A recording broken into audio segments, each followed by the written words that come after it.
Takže kamera, klapka a jedem. Ani nemusíš klapku. Já to mám. Non-stop. Autentický. No, já sice pak spoju tu zvukovou stopu s tou videostopou, ale já vlastně v obě vidím. Se to tamhle vlastně nahrává i s audiem, takže ono to není potřeba klapat, protože... Nenahráváš to, že by se to pak spojovala po... Nemusím, jakoby není to tak, já spoju vlastně, že vidím 2 audiostopy nad sebou přesně. Dám je dohromady, že nemusím úplně nutně, jako, že bych měla obraz bez zvuku a do něj se snažila dát zvuk, takže klapka je vlastně jako zbytečná. Tak super. No, takže záchody. Dáme téma záchody. Záchody.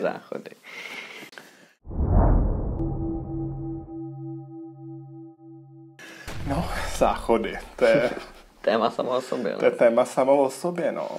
A to zajímá hodně ty lidi, co vůbec nejsou trans, tak se o to zajímají víc jak trans lidi. Se o to zajímají víc jak trans lidi a dělají z toho větší problém, než to reálně je, že jo. To jako rozhodně, no. Mně třeba jako přišlo úsměvný jako s tady tím tématem. Je to teda smutný samozřejmě, ale jako jsou státy, kde jako samozřejmě zavedli prostě jako povinný rozdělování jako ženy muži a že prostě jako striktně podle toho, co má kdo mezi nohama. Donald Trump to zavedl v Americe, ale ono to stejně jako nefunguje. No, nefunguje, jo, ale jako přesně, jako zaprvé, jak to budou vymáhat, jo, jako... Nefunguje to proto, že když jdete na záchod, tak tam vlastně nevidíte nikdy nikoho nahatýho za prvý a za druhý nikdy nevidíte ničí občanku. Jako bylo by to fakt hloupý chodit na záchod, že tady je moje občanka. Jakože nevím, jestli jako nechci dávat nějaký návody, ale jak se jako by se mohli zavíst, jakože bys musel na záchod pípnout občankou, jako projet čtečkou. No, takže... Asi. Takže jako mě to jako přišlo jako úsměv. Takže z těchto 2 důvodů to prostě úplně irelevantní prostě téma. Přesně tak, ale jako přišlo mi právě jako úsměvný to, že jako když vidím tebe, jako vidět tě na pánských záchodech, tak pro mě umušle, jak tam stojíš, tak úplně asi. To byl přesně ten moment, kdy jsem si řekla, přestanu chodit na ty pánský. Jo. Asi je teda potřeba říct, že trans lidi mají takový blbý období během jakoby té přeměny, kdy vlastně jako nevědí kam. Kdy to je fakt jakoby blbý. Protože vlastně, no, takhle. Ty záchody jsou rozděleny na klučičí a holčičí, prostě kvůli tomu, že děvčata se necítí komfortně mezi muži. Z nějakých prostě historických důvodů, takže můžeme poděkovat prostě generacím mužů. No, ale je prostě... smutný, že to není úplně historický, že jako je to i tím, že se tak ty muži chovají jako teď. No, ve spoustě případů. I teď se tak chovají a historicky se tak chovali asi od pravěku a prostě... Jsou to hovada. Já bych negeneralizovala. Jo, pojďme tohle jako téma. Ano, jako to samozřejmě. Tohle téma zkusit uchopit a nesklouzávat ke generalizacím, nicméně jako tohle je jakoby ten důvod. A myslím si i, že mají trošku jakoby častěji, nebudu říkat všichni, ale že mají častěji i ty jako hygienické návyky, trošku jako mají tu laťku níž. A takže to je tenhle ten důvod. No, já si taky hlavně myslím, že jo, přece jenom jako spousta slečen nebo holek mají, nebo takhle taky zase bych neřekl slečen nebo holek, ale lidi s vagínou mají jako problémy jako jiný, než lidi bez ní. To je taky vlastně další téma, jo, jako když já jsem pak chodil na pánský záchody a vyměňoval jsem si tam tampon, jo, jako prostě. A nemáš takže, tam ten koš po straně. No, jasně, na tom prostě jako není jako na to vybavený, ale jako to jsem chtěl říct, že jako taky to je důvod, proč se to jako rozděluje, když se počítá s tím, že menstruaci mají primárně slečny. Samozřejmě. Je to nějaká taková prostě, nevím, někdo rozšířil nějakou prostě představu, že transholky jdou do tranzice, aby prostě chodili obtěžovat jako holky někam. Je to prostě úplná kravina, že já prostě chodím na záchod, že tam prostě se potřebuji vyčůrat, to je jako jediný důvod. No jenže smutný je, proč se to tak opět rozšířilo, protože tady byli takový lidi, kteří jako chodí na ten záchod obtěžovat lidi. No. Ale vzhledem tomu, že prostě nepotřebuješ pro vstup tu občanku a tak tam může kdokoliv jít i teď, jo. Tam prostě není žádnej fakt jako zámek na občanku. Přesně. Může kdokoliv vejít a může obtěžovat teď a bude moci nadále. To určitě, jako. No a Pak samozřejmě existují ty genderově neutrální záchody, což je takový zajímavý, že takový záchod má asi 99,99% lidí doma. A jako tam to nějak jako problém nikdo nevnímá. A ve spoustě třeba menších kaváren se to vyskytuje jenom určitě. Prostě čistě z úsporných důvodů, že neměli místo na víc záchodů než jeden. Přesně, a tak to udělali vlastně, že jsou v malých kancelářích se to děje čistě zase jenom ze stavebních důvodů, že tam přesně není tak. Prostor, takže takovýhle záchody existují a taky vlastně nejsou problémem ve finále. Dá se. No a prostě vstupenkou na záchod je prostě obličej. Je to, co jsme se tady bavili prostě o tom passingu, takže když někdo vejde prostě na záchod a jeho nebo její vzhled neodpovídá tomu, co by se tam očekávalo, tak může se stát, že budou nějaký blbý keci, anebo i nějaký, asi problémy nějaký větší. Jakože v Americe se děly i nějaký násilnosti. Já jsem se tady toho třeba bál, jako upřímně, jako když jsem ze začátku jako začal chodit na ty pánský záchody, protože jsem tohle taky začal chodit před hormonama už. Že tohle je prostě problém, ty záchody jsou problém jenom lidí, co nemají ten passing, bohužel, takhle je ta společnost špatně nastavená a častěji je to teda asi problém transholek, protože jako asi jako transžena prostě na tom dámském záchodě je nějak jako společenský problém, když to ten transmuž na tom pánském nějak no, na druhou stranu zase přece jenom mezi těma ženama se asi jako cítí člověk jako bezpečněji přece jenom. Jo, to se nechci generalizovat, ale jako hlavně, když jsem jako byl zvyklý chodit na ty dámský záchody, tak najednou tam přijít ještě jako bez hormonů a bez ničeho a ty to no, ty chlapi u těch mušlí, že jo, tak jako to jsem měl respekt, jako upřímně. Tak povídej, jaký bylo tvoje zvykání si na ty opačný záchody? No, jako přece tak, jako to nám jako přišel a takže jako bylo to nekomfortní, jako ze začátku rozhodně, jako zvlášť jako bez toho passingu, jako kdyby na mě kdokoliv promluvil a já na něj, no co jako byl jsem jako hodně nervózní, hlavně tím, že jako já jsem si nepořizoval žádný jako čůrátko, tak chodím si stále prostě sednout, takže jako vypadá to, že mám permanentně sračku s prominutím, ale... Na veřejných záchodech tam jsou lidi, kteří to vidějí poprvé v životě, no, ano, neřešej, ale... tak je to v pořádku, tak to nezbuzuje žádnou...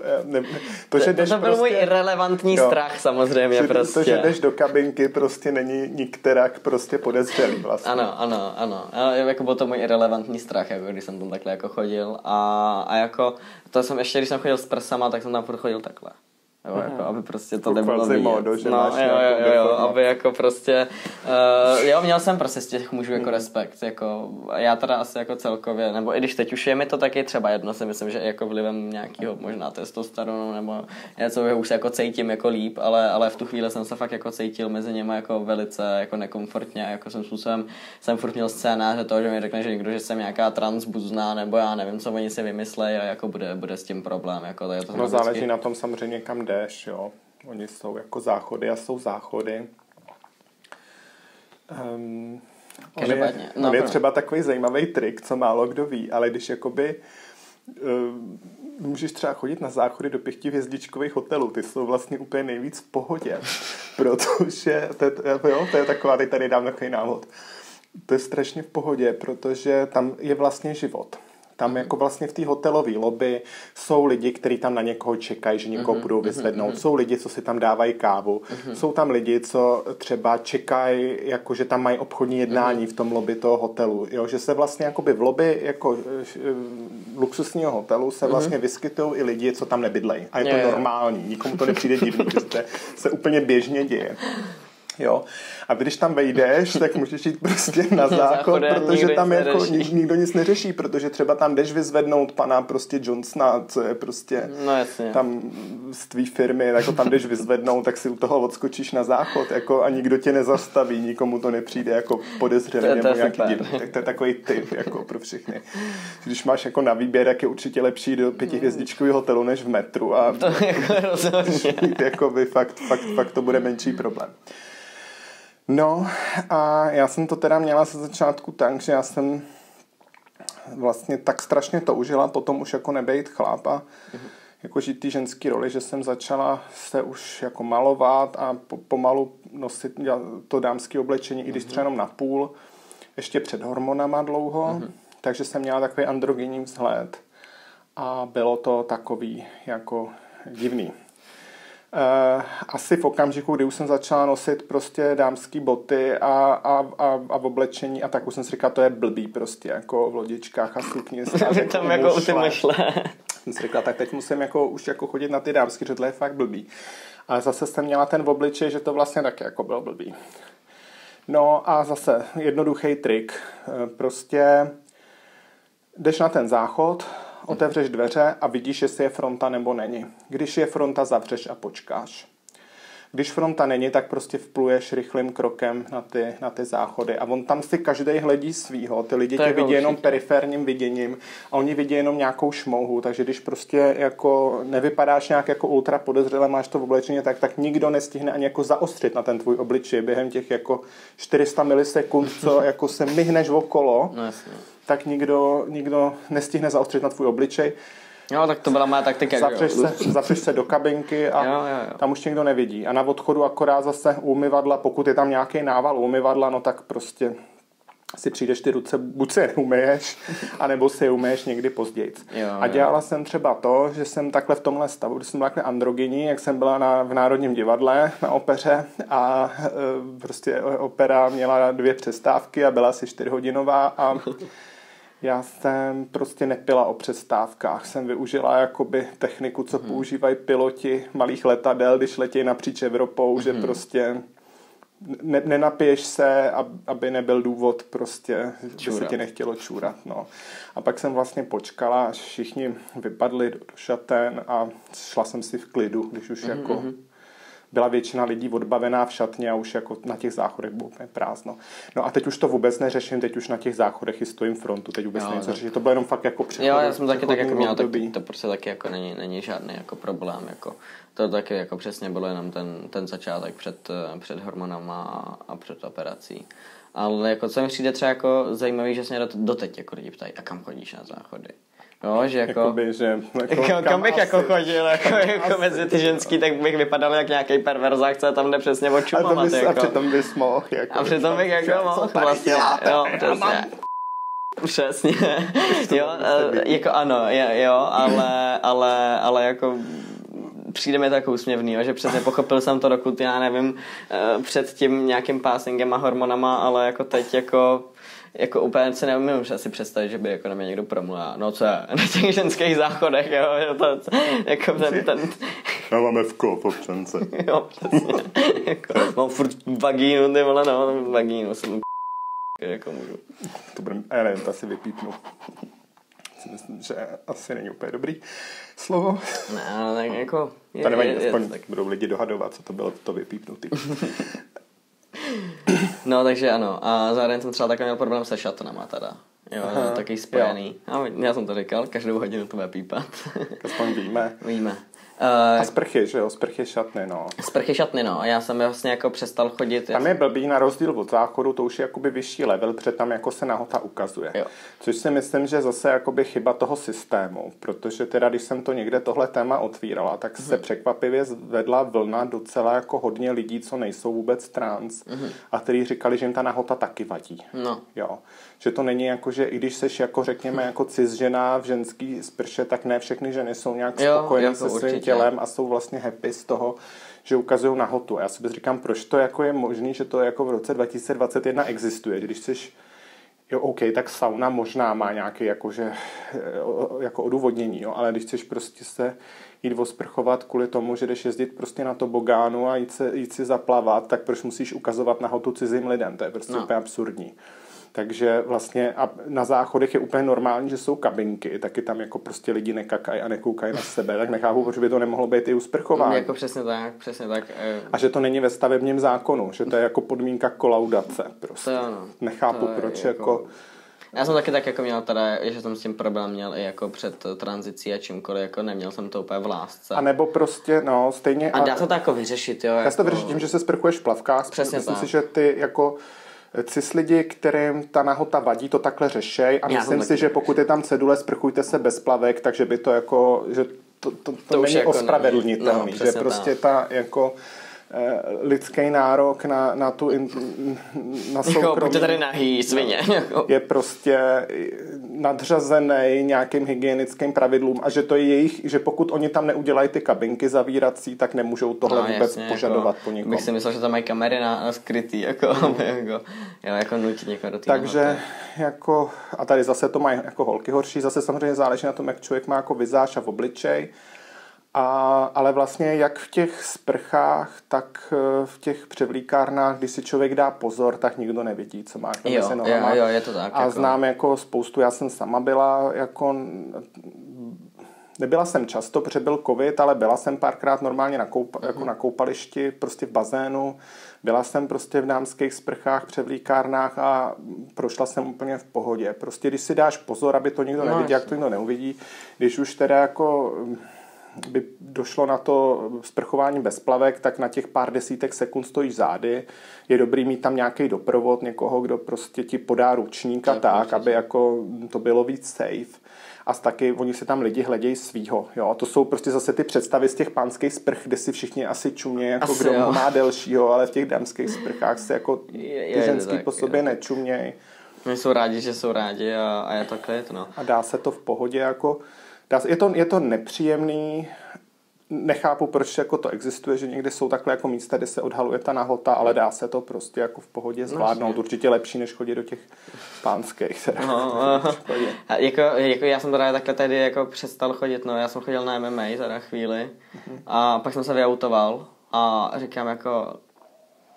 Když se vyautuju, jako jelikož já jsem jako nepřipadala pro ně možnost, že bych tam chodil furt pod starým jménem a jako identitou, tak když se vyautuju, tak jako sice OK, do těch dámských šaten chodily asi 2 holky, takže bych tam ve finále byl sám a asi by to jako pochopili. Na druhou stranu už z toho principu prostě jsem do těch dámských prostě nechtěl, měl jsem z toho jako dysfory. Na druhou stranu říkám, mezi jako spocenejma karatistama se jako převlíkat s prsama úplně nebylo safe v tu chvíli. Takže vlastně já jsem v tu chvíli nevěděl, jak to vyřešit a prostě jsem tam přestal chodit radši.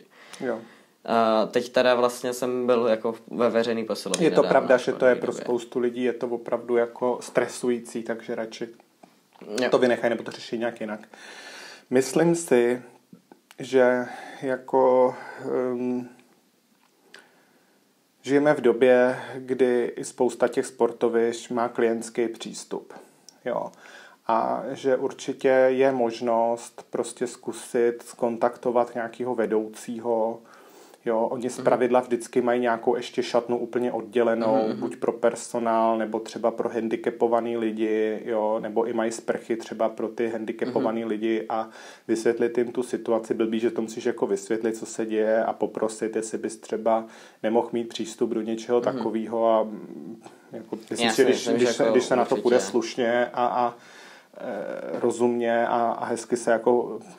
Tak určitě. Komunikace proběhne prostě v klidu, takže si myslím, že většina by vyhověla. Jo, jako to si taky myslím. Pak třeba do té veřejné posilky taky člověk může chodit v časech, kdy tam jako třeba není jako nějaký extrémní množství lidí. A já jsem tam třeba teda právě byl teď asi po více jako roce poprvé teda ve veřejné posilovně.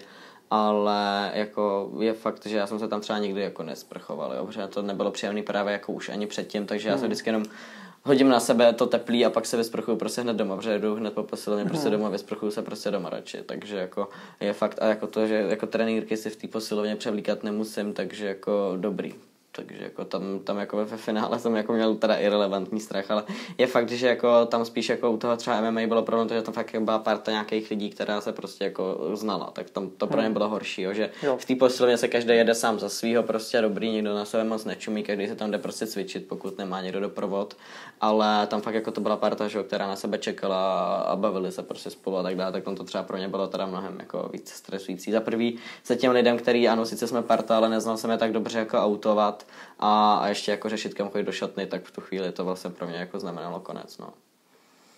Ale jako určitě ty řešení jako jsou, jestliže se s těma lidma ten člověk zná líp, tak jako se nemusí jako bát jim se vyautovat, jo, přesně může jít za někým jako vejš, kdo jako tady to může pochopit a jako pomoct těm. A hlavně prostě ve sprchách a šatnách se opět neukazují občanky, jo? Takže prostě jestli bude zákon, který bude prostě vyžadovat povinný sterilizace nebo nebude, tak je to úplně jedno, jo.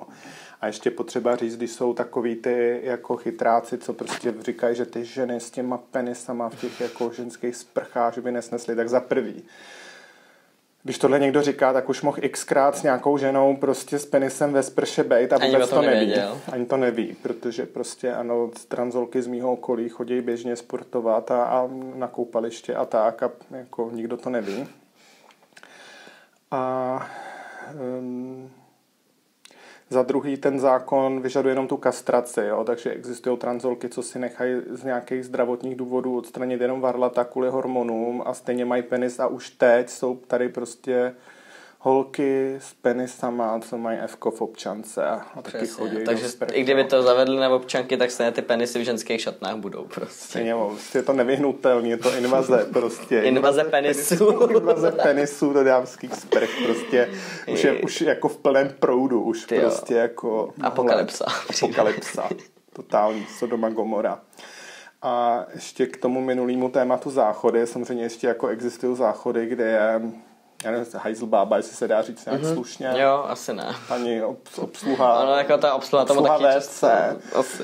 Takže tam je občas takový to, že jako ta trošku jakoby narušuje tu možnost být jako inkognito, jo. Myslím v nějakým tom stavu přechodu, kdy ten passing ještě není takovej, no. Ale to nevím. Popravdě tehdy v téhle době jsem se vyhejbala navštěvování těch záchodů, kde... S hajzlbábama, že se mi to nějak povedlo vždycky nějak si najít. Jako a to je třeba paradox. Běžte prostě místo hajzlbáby v metru, běžte do toho hotelu radši. Přesně. Ve městě a když jste mimo město, tak máte prostě přírodu.